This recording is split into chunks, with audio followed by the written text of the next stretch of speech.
Law number 9, the law of clarity. Specific, attractive, different, and real. Take a moment to think about all the information being sent or shared between the company and the candidate during the candidate experience. From the company side, you've got the career site and the job posting, the years of LinkedIn posts, some short videos, new and old. You've got recent press releases from the company, what the recruiter says, what the interviewer says, what the offer letter says. From the candidate side, you've got the application. You've got the LinkedIn profile, social media and thought leadership content, what gets said at the screening call, what gets said at the interview. Perhaps your process includes a case study or a working sample. Now, let's be real. Everything in the above list is deeply biased at best.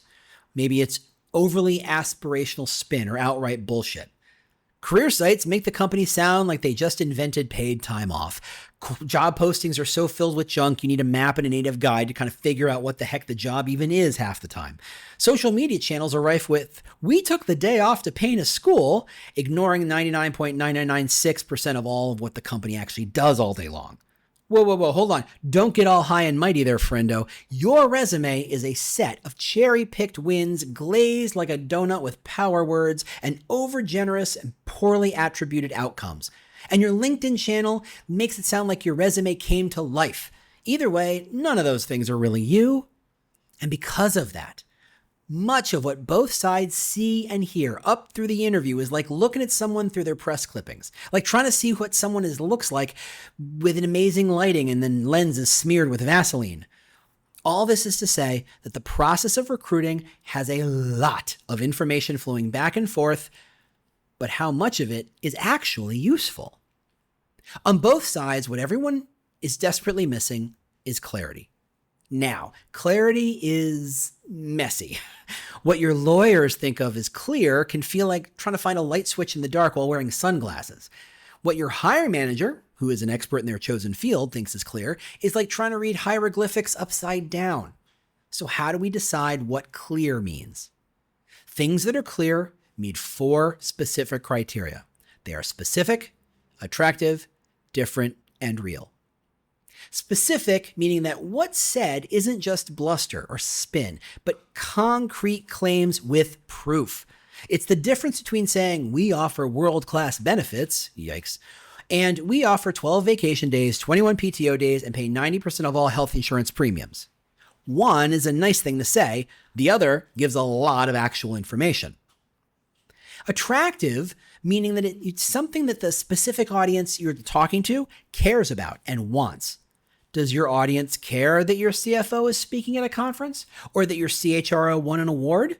If it isn't, then explain why your social media channels are filled with stuff like that. Different, meaning things that show how your company is different from other companies. Yeah, you've got a fantastic place to work badge. Yeah, so do all your competitors. You fill your social channels saying how you care about LGBTQ people in June. How is that different from all the other companies? That line where you've got a great culture on your career site sounds a lot like the line on the websites of other companies that say the same thing. If your content isn't helping a candidate make an informed decision over other companies, it isn't clear. And finally, is what you're saying real? Or is it a product of marketing copywriting to imply something that isn't actually there? Or is it what your CEO wishes the company were like? Or is it what people tell themselves when they choose not to look for a new job? If you aren't specific, attractive, different, and real, you simply aren't being clear to your candidates. And that's all they're looking for. Why this works. The stakes could not be higher. Aside from buying a house, selecting your next job is probably the most meaningful business decision most of us will ever make. Changing a job is changing a life, and we need credible and meaningful information on which to base that decision. Actually, the comparison to buying a house is surprisingly useful. When you look for a house, the average house listing is, it's chock full of information. From how old the house is, how big it is, the school district it's in, what the taxes were last year, photos of the interior and exterior, video walkthroughs, asking price, the homeowner association's situation, what it sold for last time, and when that was. No matter where that listing exists, it is deep. Now compare that with the amount of information you get and find on a job posting. Now, while it looks like a lot of stuff, what's the salary? Who had that job last? Who was the manager? What does the office or cubicle or desk space look like? When was the last time you had to hire for this role? Did that person quit, get promoted, or fired? What should people expect to pay for insurance? How cold is the air conditioner? What is the complete work from home policy? Are you an Outlook company or a Gmail company? Is it all Slack or Teams or Zoom or WebEx? Looking at any job, you could probably come up with dozens of valid, useful, and meaningful pieces of information the company probably has at its fingertips that it chooses not to include. These include all the companies who talk about how much they care about and spend on the candidate experience. I presume their goal is to treat the candidate like mushrooms, keeping them in the dark and feeding them crap. So let's get real. Set your company apart and get specific, attractive, different, and real. The specific, attractive, different, real model is designed to create clarity, the kind of clarity that leads to trust over time. And if you ask any recruiter, a candidate who trusts you is way more valuable than one who doesn't. Where this falls apart. Most candidates are operating in a vacuum of information. So give them some. Actually, give them as much as you can. This is a moment where someone from your legal or HR team would like to have a word with you. At this stage, you'll hear phrases like material information or constitutes a promise. Now, for me, most words out of a legal team's mouth are advice. They're there to tell you where the risk is, should you pursue that path. Sure, when they say it, it often sounds like a rule or a demand, but very often, it's just how they're trained to communicate. Material information is information that's not yet public, which might impact the perception of the company and impact the stock price. Once you share material information, go ahead and get yourself a lawyer because you're about to be spending a lot of time being sued by lots and lots of people. Constitutes a promise means what sounds like a reason to engage to you sounds like a contract to somebody else.